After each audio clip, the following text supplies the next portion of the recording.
Montemayor, en plena campiña cordobesa, es un municipio con un pasado apasionante, ideal para el turismo cultural.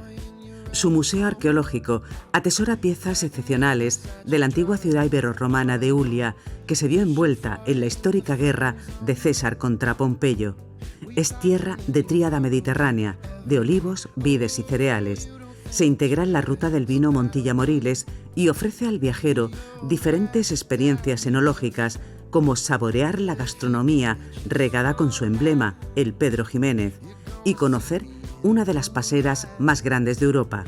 Es además uno de los pocos pueblos de España con 2 castillos, fortalezas que nos hablan de cristianos y de árabes, de arte y de bellos paisajes.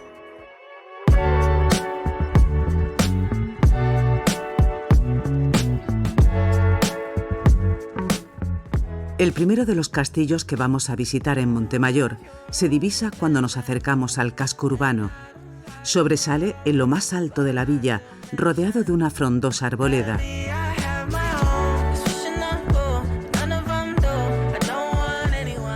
Se erigió en el siglo XIV, bajo las órdenes del noble Martín Alfonso de Córdoba, aprovechando materiales de otra fortaleza próxima situada en una cota más baja. Está declarado bien de interés cultural y constituye uno de los mejores ejemplos de arquitectura militar de la Baja Edad Media en Andalucía. Fue creado y fundado en el 1340 con un privilegio del rey Alfonso XI, con el fin de facilitar la defensa porque era un monte más alto, de ahí Montemayor. Pero la actual fortaleza no se crea desde cero, sino que aquí originalmente ya estaba la ciudad de Ulia. Es un triángulo, tenemos 3 torres. La más importante y la más antigua por fecha de construcción es la Torre Mocha, que no tiene almenado, la Torre de las Palomas, y luego está la más grande, la Torre del Homenaje. Y a lo largo de la historia ha estado sirviendo como vivienda a los distintos duques de Fría, las distintas casas nobiliarias, hasta prácticamente el siglo XIX.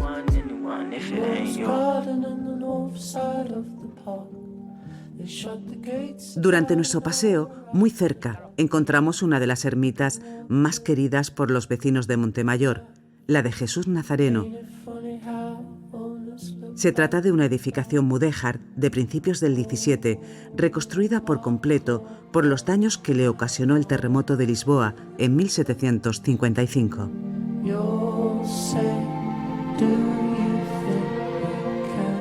Especial mención merece la parroquia de Nuestra Señora de la Asunción.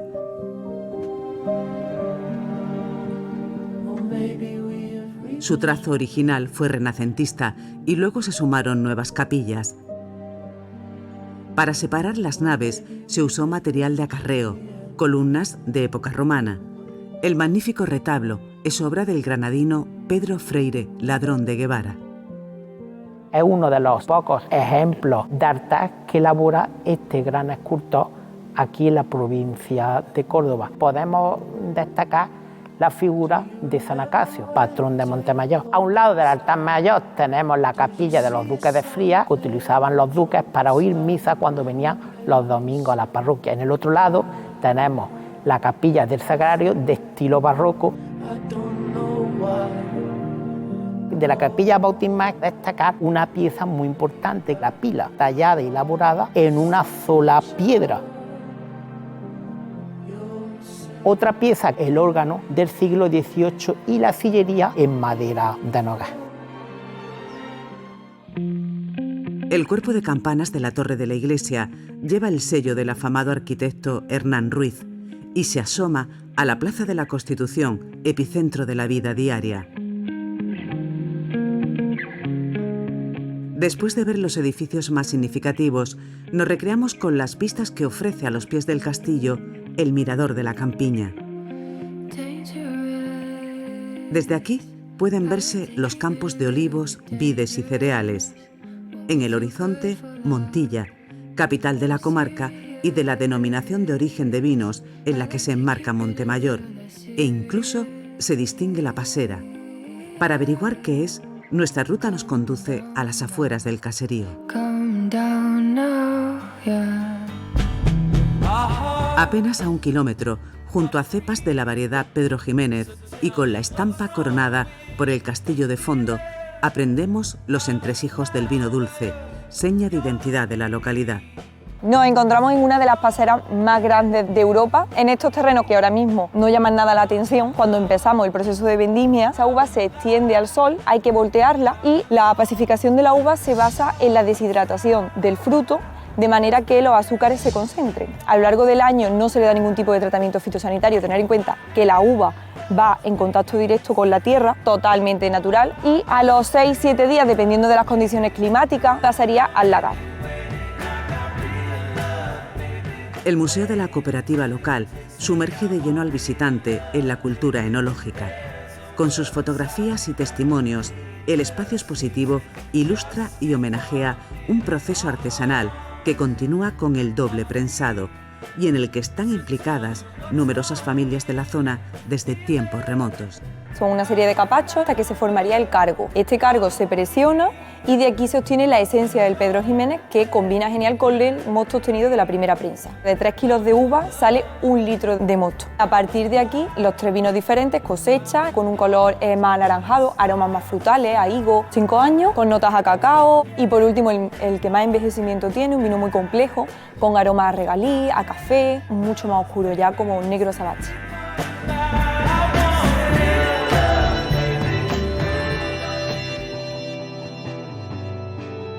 De vuelta a la población, nos detenemos a probar la gastronomía autóctona en uno de los establecimientos más veteranos del amplio repertorio local. Degustamos las recetas propias de la comarca que rinden culto al aceite de oliva virgen extra y a los exquisitos caldos del territorio. La cocina de Montemayor es una cocina muy tradicional donde se utiliza mucho productos de la zona, productos de la huerta, que luego pues lo vemos en platos como el salmorejo o en las guarniciones que utilizamos. Uno de nuestros ingredientes estrella es el Pedro Ximénez, que incluso tenemos nuestras propias botas. De ahí sacamos nuestro propio vino para hacer diferentes elaboraciones, como pueden ser, por ejemplo, las salsas. En este caso hemos preparado una cazuela de solomillo de vaca. Al cocinarlo con la llama reducimos la graduación del alcohol y flambeamos la carne. Le da un toque más dulce, un sabor exquisito al plato.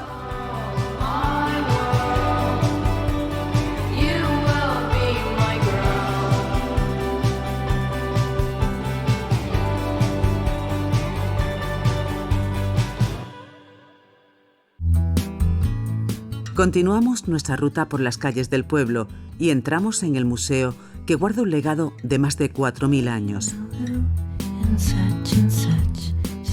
Una impresionante colección de restos arqueológicos desde el Paleolítico.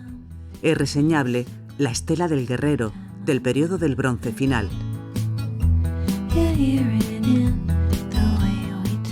Y saltando en el tiempo, los curiosos bolaños de piedra que prueban los asedios sufridos por la ciudad iberorromana de Ulia. Esta maqueta muestra la diversa maquinaria bélica empleada en los conflictos. El contexto, la famosa guerra civil entre partidarios de Julio César y de Pompeyo. Intentaban abrir huecos en las murallas y con las balistas, que tenían más precisión, y con los honderos lo que hacían era disparar a los defensores que estarían en la parte alta de la fortificación. Como Ulia fue fiel al bando de Julio César, que fue el vencedor, eso nos ha dejado una época de esplendor para el siglo I después de Cristo de este enclave, que se evidencia en la epigrafía, en la arquitectura y especialmente en algunas esculturas como la Venus de Montemayor o el León de la Zargadilla. Y por descontado, una de las piezas claves que tenemos aquí en el museo es el carro íbero, actualmente en restauración. Tenemos 4 ruedas, elementos del armazón, de los rodamientos también y del tiro, llegando incluso a los yugos y a los bocados de los caballos. A solo unos metros y en busca de la paz de la campiña, nos detenemos en uno de los variados hospedajes con vistas de Montemayor. La fachada intenta respetar lo que son las líneas de la construcción tradicional, con todos los huecos alineados y de una manera armónica.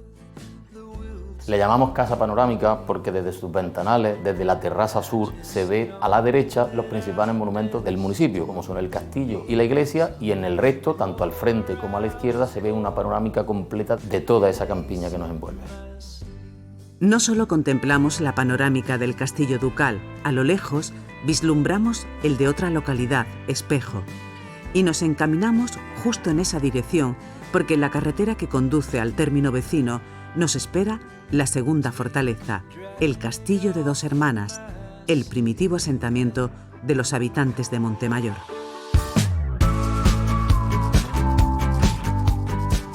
Para ello, recorremos casi 10 kilómetros hasta el entorno de la Fuente de la Teja, con un pilar abrevadero de grandes dimensiones. Seguimos avanzando sobre los eucaliptos centenarios que dan a un antiguo descansadero de ganado. Cruzamos el arroyo Carchena y, según la historia, ese arroyo pasaba lleno de sangre cuando estuvo la batalla de los hijos de Pompeyo contra el César, decisiva, ya que César, que fue emperador, le ganó a los hijos de Pompeyo, que eran la República. Vamos subiendo entre jaramagos y demás especies y llegamos al Castillo de Dos Hermanas. Se cree que es de origen musulmán y está asentado sobre restos romanos, un lugar de protección de los caminos, frontera entre la España musulmana y la España cristiana. La torre del homenaje tenía una escalera de madera. Cuando subía el soldado para defender, la cogían y la guardaban para que no pudieran escalarla. Las últimas excavaciones han sacado a la luz el perímetro amurallado, el arco de acceso a la plaza de armas y las caballerizas, entre otras dependencias. Es uno de los testimonios de arquitectura militar árabe más interesantes de la provincia. Desde la suave colina, con el sol cayendo y los 360 grados de extraordinarias vistas, nos despedimos de este fascinante rincón de la campiña cordobesa.